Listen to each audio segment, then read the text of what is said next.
شکیل کے چچا نور محمد صاحب ہیں، انہوں نے ایک دستاویز تیار کیا تھا اپنے خاندان کے تعلق سے. یہ اسی تحریر کی بات کر رہا ہے جو ہمارے پاس موجود ہے.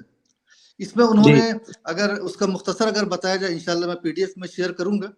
تو اس میں جو اس نے سوال کیا ہے کہ ہمارے بڑے جو ہیں وہاں پر کس طرح آئے تھے اس گاؤں میں بہار کے، تو اس کی تفصیل جو شکیل کے چچا نور محمد صاحب نے لکھی ہے کہ وہ جس گاؤں میں رہتے ہیں اس کا نام عثمان پور ہے. انہوں نے یہ بتایا کہ یہ نواب سراج الدولہ جو ہے، جو انگریزوں کے خلاف جو اس کی جنگ آخری جنگ ہوئی تھی اور جس میں شکست ہوا تھا، غالباً 1757-58 کی بات ہے. اس کے بعد اس نواب کے 2 سپاہی تھے. ایک سپاہی کا نام عثمان علی خان تھا اور دوسرے کا نام سید غلام غوث تھا. یہ دونوں جو ہے جب شکست جب نواب سراج الدولہ کو جب ہو گئی تو یہ دونوں سپاہی بھاگ کر کے جو ہے اس علاقے میں آ گئے اور یہیں پر یہ لوگ بس گئے.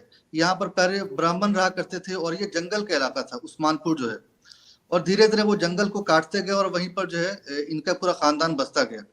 ٹھیک ہے. بعد میں یہی عثمان علی خان جو شکیل کے جو آبا و اجداد میں تھے، انہی کے نام پر اس علاقے کا نام بھی پڑا عثمان پور پڑا.